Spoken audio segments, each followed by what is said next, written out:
آج 22واں قافلہ یہاں سے روانہ ہوا۔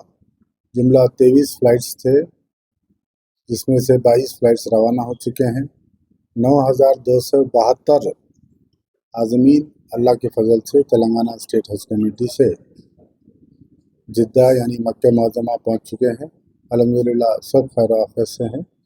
کچھ عازمین کو سردی بخار ایسے چھوٹے چھوٹے شکایتیں تھیں، تو ان کو دواخانے میں بتایا گیا، کسی کو شریک کیا گیا۔ الحمدللہ سب ڈسچارج ہو گئے ہیں، سب خیر و عافیت سے ہیں۔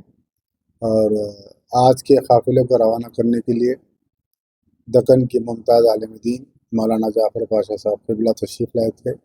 ان کا بہترین خطاب رہا، اور حیدرآباد شہر کے MLA جناب جعفر حسین معراج صاحب اور جناب افندی صاحب MLC، انہوں نے عازمین کو وداع کیا، اور تلنگانہ اسٹیٹ حج کمیٹی کے تمام اراکین اور یہاں کا اسٹاف بھی موجود تھا۔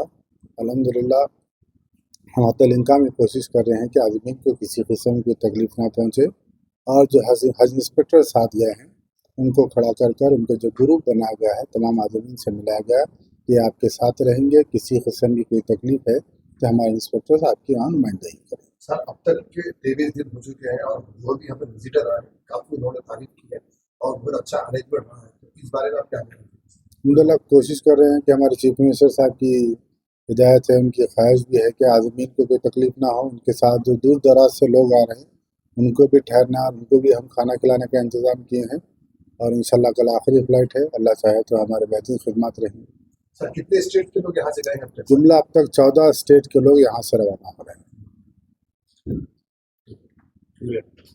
ریاست تلنگانہ کے ممتاز اور مایہ ناز قاری خوش الحان محترم جناب عبدالقیوم شاکر صاحب سے وہ قرآن پاک کی تلاوت کے ذریعے آج کی اس مبارک مجلس کا آغاز فرمائیں۔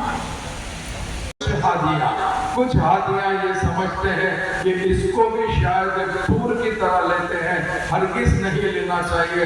اللہ تعالیٰ نے خاص طور سے حج کے ٹائم پہ آپ کو نہ برش کرنے کا یا منہ دھونے کا، نہ آپ کو نہانے کا، نہ آپ کے جسم کے جو ہم احرام مانتے ہیں کپڑے بدلنے کا بھی موقع نہیں دیا ہے۔ کیوں نہیں دیا ہے؟ کہ ہم اس کے دربار میں فقیروں کی طرح جانا ہے۔ کوئی بڑا نہیں ہے، کوئی چھوٹا نہیں ہے، سب کی شکل ایک سا ہے، سب کے کپڑے ایک سا ہیں، بہرحال پسینے رہتے ہیں، گرمی رہتی ہے، مگر اس کے باوجود بھی اسی طرح رہتے ہیں۔ تو اس کا مطلب کیا ہے کہ آج آپ جو لوگ حج کو جا رہے ہیں، اللہ نے ان کو اتنی استطاعت دیا ہے، وہ چاہے تو صبح اور شام کے بیچ میں 4 جوڑے کپڑے بدل سکتے ہیں، مگر اللہ سبحانہ وتعالیٰ نے دوران حج میں آپ کو صرف 1 جوڑے کا رہنے کا موقع یہ دیا۔ تو اس کا مطلب یہ ہے کہ آپ کو تکلیف اٹھانا ہے، راحت کے لیے حج نہیں ہے، مگر ہم یہ سمجھتے ہیں کہ مینا میں بھی ہم کو راحت ملنا، عرفات میں بھی راحت ملنا، مزدلفہ میں بھی راحت ملنا۔ تو میں آپ سے یہ کہنا چاہتا ہوں، جو چیز اللہ نے سوچا ہے کہ آپ کے لیے ایک امتحان کا وقت ہے، اور جو آدمی جتنی تکلیف اٹھا کر حج کرے گا اللہ اس کو اتنی زیادہ نیکیاں دے گا، یہ بھی سوچنا چاہیے۔ مگر کچھ حاجی حضرات ایسے ہوتے ہیں، صرف اور صرف جب سے یہ کانا دجال موبائل آ گیا ہے، سوشل میڈیا آ گیا ہے، کہ بالکل یوں سمجھیے کہ ہر چیز کی فوٹو ہو گئی ہے۔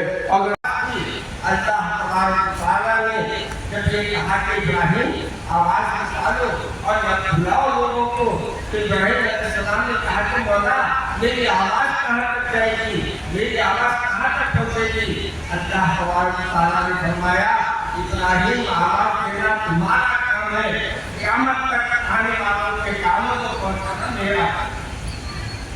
آج جو آواز آپ کو لبیک کہنے مجبور کر رہی ہے وہ ابراہیم کی بات ہے، اور آج آپ کو صفا مروہ میں دوڑ کرانے کی جو ترتیب کی جاتی ہے، کیوں کی جاتی ہے؟